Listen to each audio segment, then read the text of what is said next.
하나님이 생각을 알라는 제목으로 말씀을 드리겠습니다. 예레미야서 29장 11절 14절에는 다음같이 기록되어 있습니다. 나 여호와가 말하노라. 너희를 향한 나의 생각은 내가 아나니 재앙이 아니라 곧 평안이요 너희 장래에 소망을 주려는 생각이라. 너희는 내게 부르짖으며 내게 와서 기도하면 내가 너희를 들을 것이요 너희가 진심으로 나를 찾고 찾으면 나를 만나리라. 나 여호와가 말하노라. 내가 너희에게 만나겠고 너희를 포로된 중에 다시 돌아오게 하되 내가 쫓아보내었던 열방과 모든 곳에 모아 사로잡혀 떠나게 하던 본 곳으로 돌아오게 하리라. 여호와의 말이니라 하셨느니라. 오늘 제가 하나님이 생각을 알자는 제목으로 길게는 못하지만 어쨌든 간단하게 우리 여기 말씀에 다 나와 있습니다.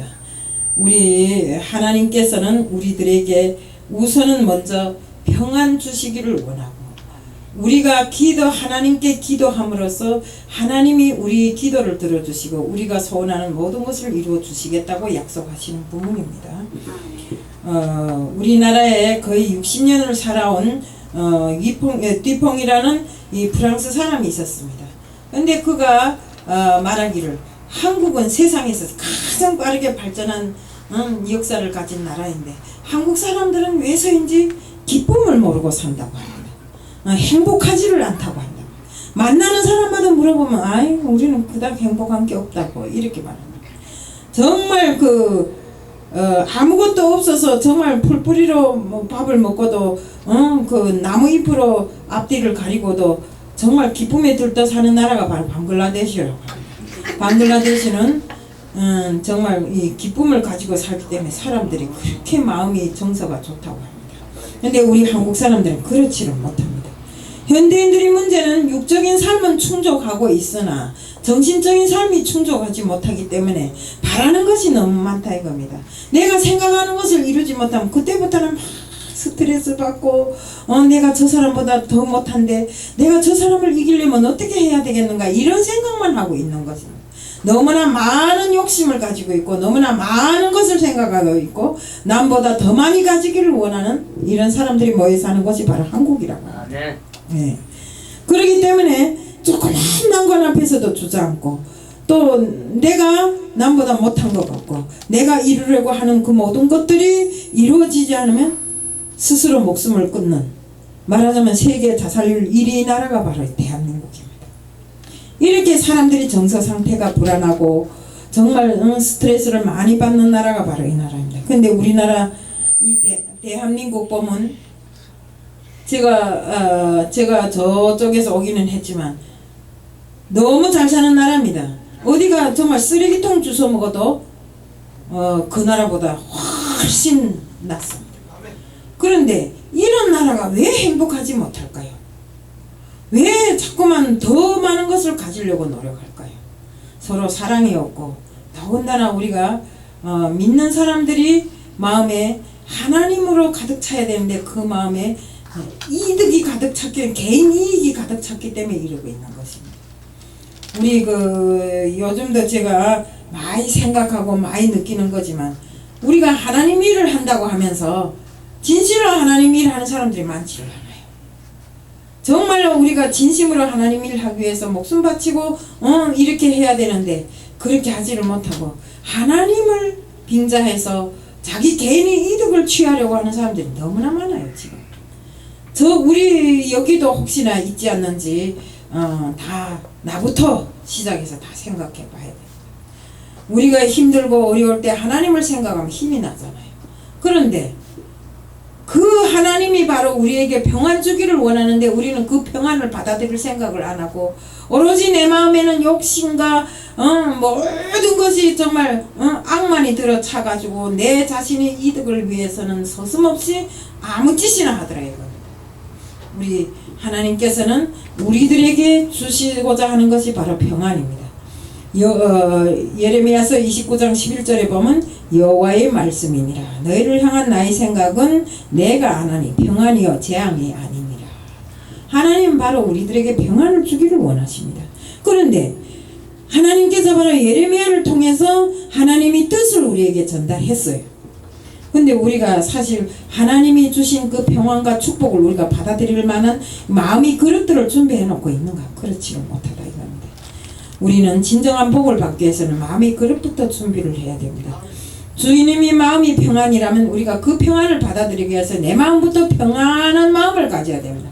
항상 바글바글 끓으면서 남들은 무슨 나는 차 이름은 모르지만 남들은 저렇게 좋은 차를 가졌는데 나는 왜 이렇게 누구 맞다나 뭘로 땜질한 차를 타고 다닐까? 이렇게 생각하면 안 된다 이거. 땜질한 차를 타고 다니면서도 오로지 하나님 일을 위해서 정말 내가 하나님과 더불어 사는 하나님 앞에 정말 축복을 받는 이런 일만 하고 다녀야 된다. 그래서 우리가 정말 하나님이 우리에게 주시는 그 평안을 마음에 담고 항상 평안한 마음으로 세상을 살아가야 된다. 내가 죽으면 그만인데 그 많은 것들이 무엇에 필요합니까? 나도 진짜 누구 맞다 나이 70을 넘어먹고 보니까 집안에 이것저것 뒤져보다 이것도 또 누구를 줘야 되겠구나, 이것도 또 누구를 줘야 되겠구나. 내 죽으면 이거 누구 가져갈 사람이 없잖아요. 죽었다고 귀신이 붙었다고. 그래서 생각해보다 보면 아까운 게 없어요. 죽으면 끝인데 그거 누구 가져가요? 다 불태워버릴 거 아닙니까? 그러면 필요한 사람이 갖다 입으면 얼마나 좋아요, 입고 쓰면. 그래서 어떤 때는 뒤져보다 내인데 이런 것도 있었네? 아 이건 누구 줘야 되겠다? 이렇게 생각하게 되더라 이겁니다. 그래서 우리가 이렇게 정말 하나님 앞에 갈 때는 우리가 아무것도 가지고 가는 것이 없이 빈손으로 가는데, 빈손으로 왔던 그 인생이 하나님으로 인해서 즐겁고 복된 생활을 하다가 정말 하나님 앞으로 갈 때는 또 빈손으로 갑니다. 근데 이 빈손으로 가는 그 소나기를 채우기 위해서 진 것이 너무 많아. 어떻게 하나님 앞에 가려고 그럽니까? 에? 우리가 바라는 것이 하나님 앞으로 가는 것이잖아요. 에? 그러니까 우리는 정말 하나님과 동행하는 삶을 산다고 말로만 하지 말고 정말 우리가 하나님이 원하는 그 평안을 우리뿐만 아니라 그 옆 사람들에게도 그 이웃에게도 다 전달하는 우리 전도자가 되어야 된다 이겁니다. 우리 정말 우리 주님이 십자가에서 우리에게 우리 죄를 위해서 죽으시고 또 그 죄를 이기시고 승리하셔서 정말 다시 하나님께로 천국으로 가셨는데, 우리 승천하실 때 주님 보세요. 내가 갔던 그대로 온다 했잖아요. 내가 갔던 그대로.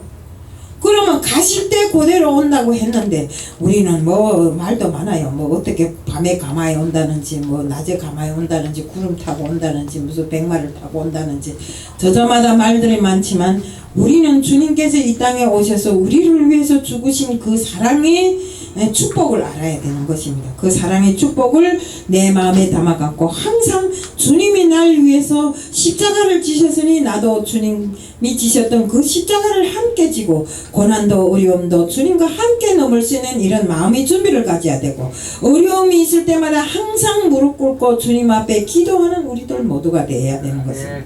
기도만이 모든 것을 열 수 있습니다. 주님께서 그랬잖아요. 사람들이 어떻게 병자도 치료하고 어떻게 정말 눈먼 사람을 눈뜨게 할 수 있는가 하니까 기도만이 이룬다 했잖아요. 기도만 내놓고는 나갈 것이 이룰 것이 없다 했잖아요.